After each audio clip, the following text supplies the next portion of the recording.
Hi all, Julian here with video 23 of the My House series, Container. And I finally live in these containers that made me sweat so much. The foundations and containers were laid in March 2022, resulting in a total of 1 year and 8 months of work. Before I could finally leave my childhood room at my parents' house and move into my own home. Of course, there are still a lot of finishes left, as it is often said, a house never stops being built. There's always things to do, but I admit I'm feeling lazy. Honestly, right now, I just want to enjoy myself. I'm fed up. Anyway, today, I wanted to look back on these 16 months of work and especially on the final result that I achieved. To answer the fateful question, do I regret building a container house? Yes, it's a very clickbait title, but it's a real question to ask now that I live in it. The answer is really nuanced. So I suggest we split the video in two with, to start, all the reasons why it was a good idea to make a container house. Why? I'm still happy to have done this project, and then, in a second time, why I would still do a lot of things differently if I had the chance to start all over again, from scratch. I hope what I'm about to say will help you better understand the situation. If you're planning a container home project, this is a must-watch video. Hi, I'm Julian, and this is my container home. I'm 26 years old, have no knowledge of do-it-yourself, but I took on the crazy challenge of building an eco-friendly and affordable home. I'm also trying to develop my resilience and live in harmony with nature. I'm documenting this entire adventure on my channel. Subscribe to follow along. Let's start with the positive.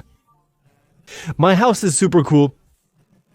Honestly, truthfully, I've never lived in such a beautiful house.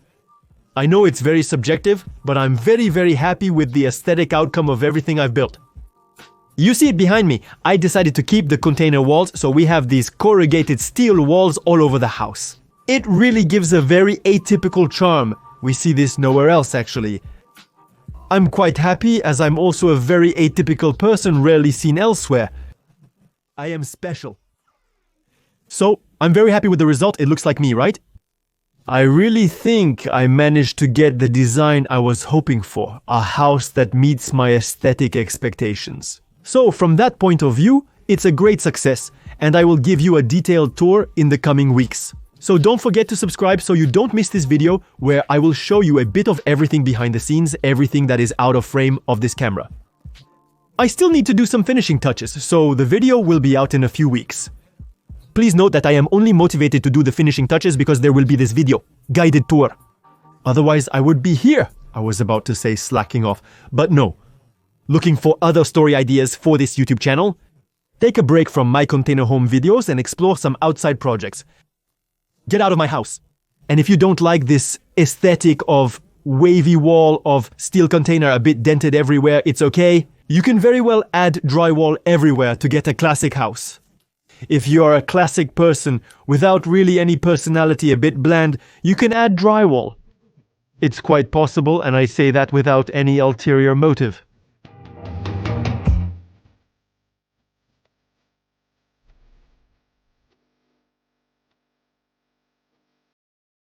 Second positive point is the budget side.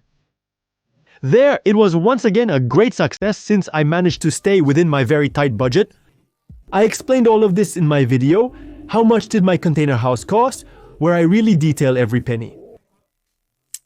In summary, my 116 SQM house is move-in ready. I just need to unpack my bags and decorate.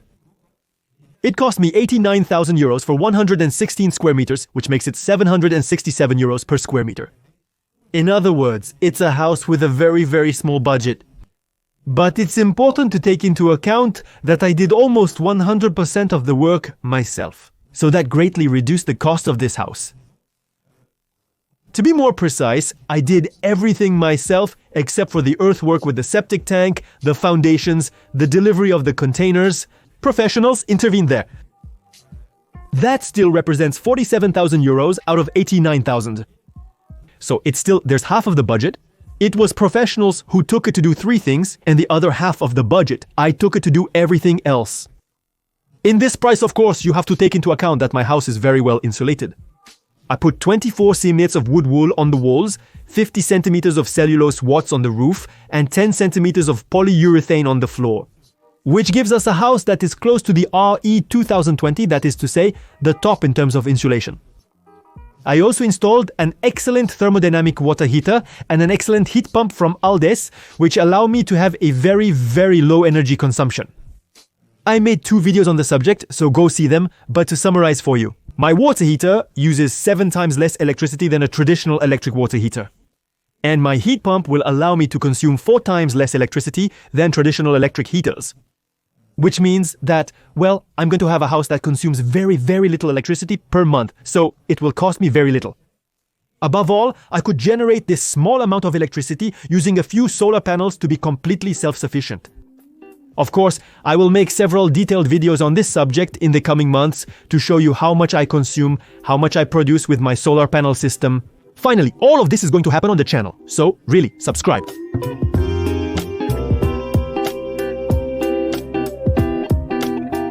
And finally, the last reason why I did well to build a container house is that I managed to build it from A to Z in self-construction without any do-it-yourself knowledge. No, but really, I had never touched a drill in my life to my family. When I told them I wanted to build my house, they said, "But Julian, you don't know how to do it yourself. You're an intellectual. You can't do anything with your 10 fingers. Don't do that." And when I told them yes, and besides, it's a shipping container house, so there's practically no tutorial. I'm going to have to invent everything and do it yourself and adapt. They told me, "Are you crazy?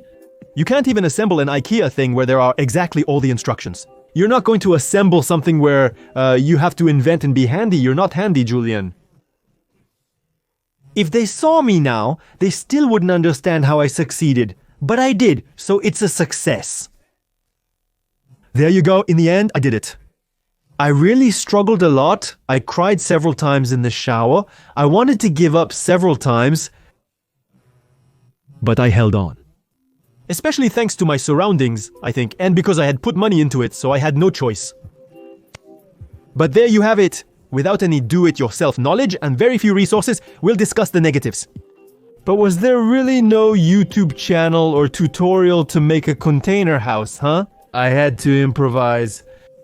Additionally, creating tutorials to teach you simultaneously made it significantly more complex. So, I say self-build, but of course, it wasn't a solo build.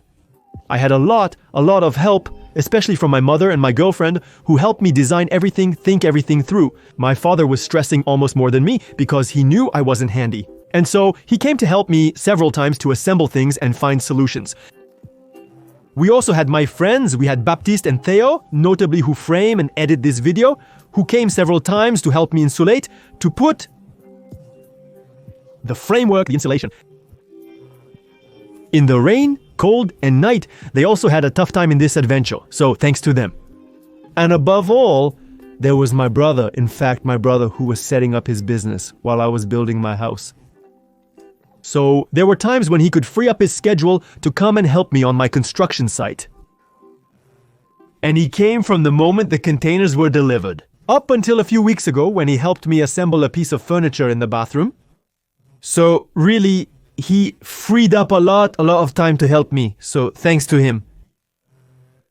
Having a brother who is good at do-it-yourself when you are self-building is very useful. Well, unfortunately, now that his business is established, I'm going to have to finish building this house all by myself. Fortunately, my father is retired now. Right, Dad? You'll have to replace Guillaume. In conclusion, that's the container house, a unique self-constructed dwelling. It's still a construction method that allows you to be alone 80% of the time without much knowledge and achieve a very good result. Another positive point. In short, we have seen the 3 reasons why it was a good idea to build a house in a shipping container. I've forgotten many others, but I wanted to get to the point. I notably didn't mention the fact that my structure is made from a used shipping container. So, my house has a carbon footprint, which is still very low. I use very little gray energy during the construction of my house. For more info on this topic, check out my video about the carbon footprint of my container house. And now we move on to the negative part. What are the points? What would I have done differently? Do I regret it in the end or not? We're going to see that right away.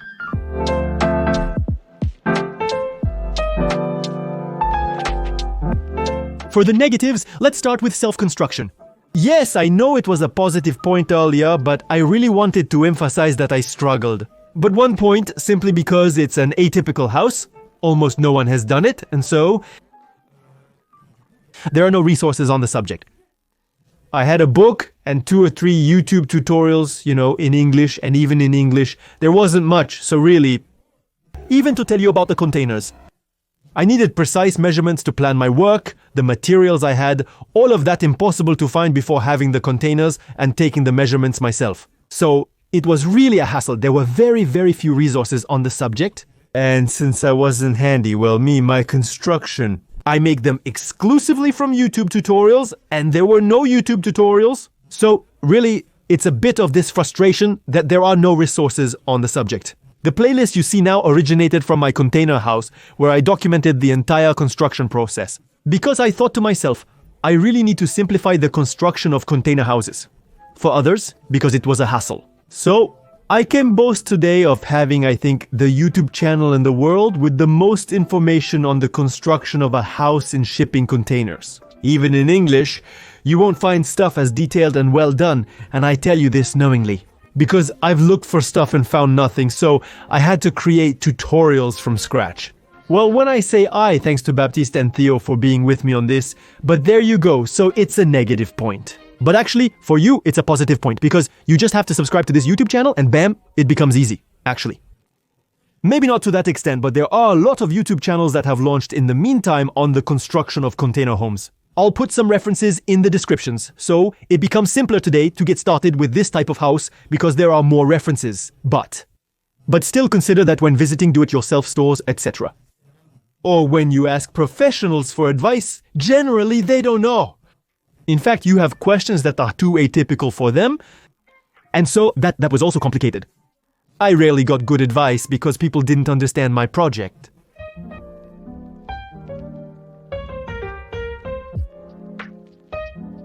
Then, the second negative point, let's say, which may seem anecdotal, but which is to be taken into account, is that the walls of the containers are corrugated. Do you remember? I chose to keep the corrugated walls because I thought to myself, honestly, it's pretty. It saves me from putting up drywall, so it saves me time and money. And besides, I can magnetize things on it, so I can put magnets behind my paintings and magnetize anything and everything. It's great. So that was a good idea.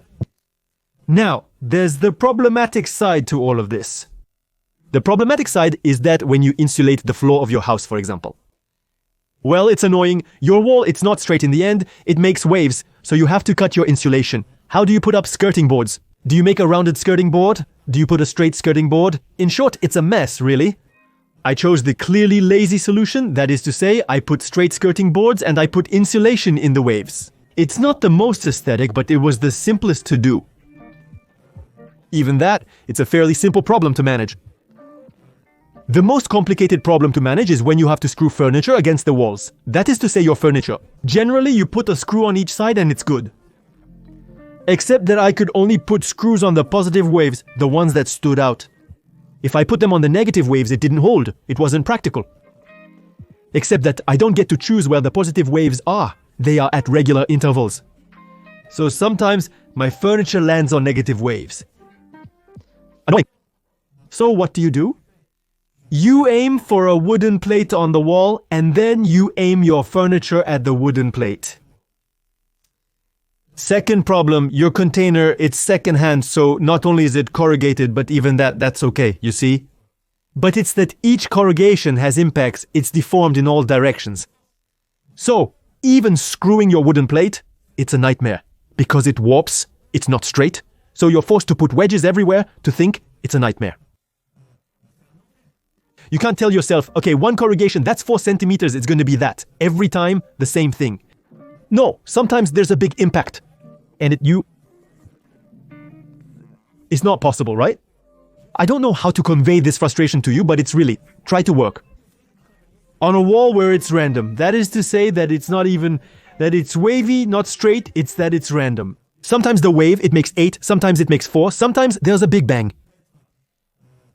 Really, it was hellish, but it's aesthetic, I like it. So, in short, if you don't necessarily like this aesthetic of wavy wall, container, neo-industrial steel, all that. Don't bother keeping the container walls. Put up plasterboard, you'll have straight walls. It will serve you for the rest of your construction site.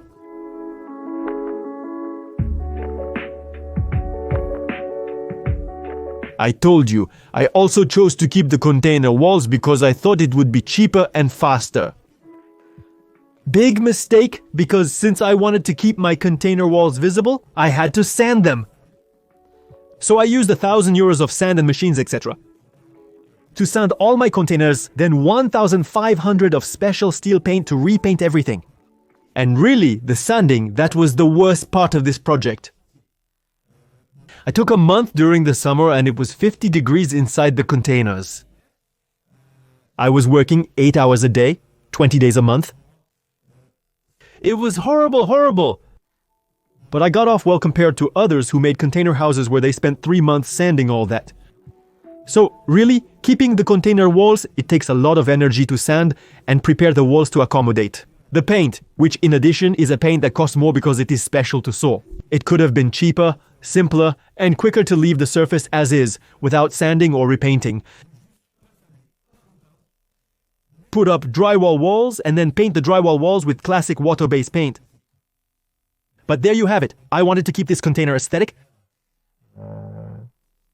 I had to choose, which may not have been optimal or the most time-efficient option of energy and money, but in terms of output, I like it so. A downside, but I wanted it.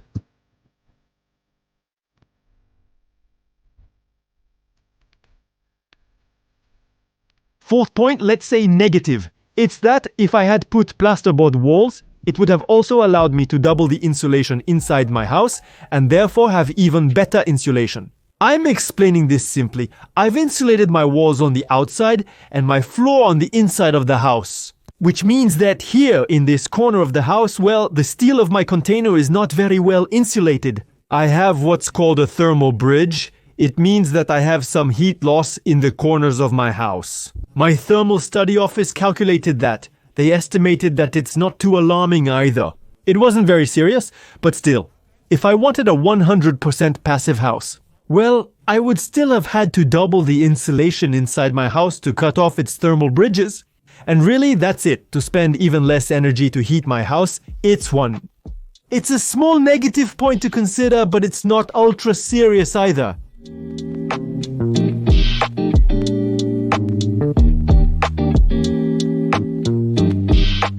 And finally, the last point that right now is bothering me. I've said many times in this video that it's bothering me. But really, it's a joy to build a house because we have a good laugh. But boy, does it hurt. Building the house has been so stressful that I feel like I've lost 10 years of my life. I'm mentally drained after focusing intensely on this for 2 years, and there's still a lot left to do. And in short, what bothers me right now is doing the finishing touches. Because when you go to the do-it-yourself stores, they prepare ready-made finishes for traditional houses.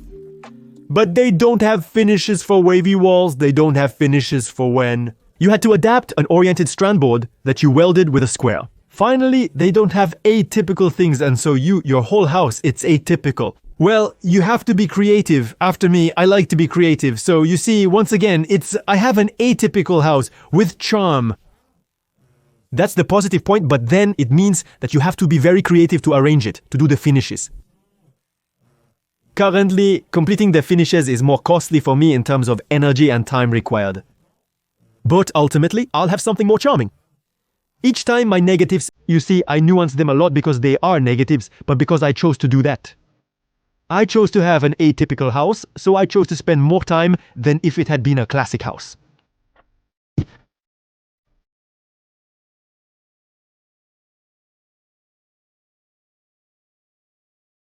In conclusion, as you will have understood, I absolutely do not regret having chosen to make a house out of a shipping container. I mean, I managed to self-build this house all by myself, all alone with my friends and family and everything, but to self-build nonetheless without professionals. A house of 116 square meters, without any knowledge in do-it-yourself so very good, with a very tight budget, even better. And the result, well, I'm very, very happy with it. It's really classy. Honestly, it's a success. It's absolute, right? Moreover, it's an eco-friendly, well-insulated house that will be very comfortable to live in. What more could you ask for, right? If I had to do it over again, though, maybe the only thing I would do differently is that I would double my interior walls with insulation and drywall. To have a passive house, to have straighter walls, to make everything else easier, and to not need to sand. Really, it was a trauma, but I'm still happy with the result I have today. But if I had to do it again, I wouldn't do it. You do it once in your life, not twice. But if I really had to do it again, that is, the next house I would build, it wouldn't be a shipping container house. It would be a wood earth straw house, that is, a wooden structure, straw bales for insulation, and a clay coating for the finish. It's a type of house that wouldn't necessarily cost much more to build, which wouldn't necessarily be much more complicated to build yourself. And above all, it would be much more ecological and with much better insulation. I would much more easily achieve a passive house with straw bale passive. Additionally, it provides improved inertia and humidity management.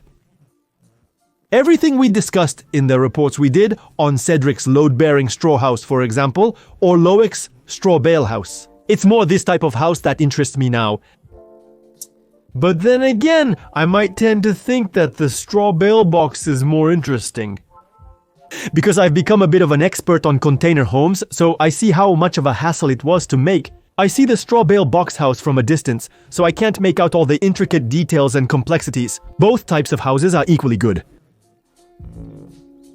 I gave a lecture comparing straw bale box and container houses. Check out the video description for the link. It's quite complicated to determine what would have been most interesting and make such a comparison. Anyway, I will continue to have a lot of thoughts in the upcoming videos.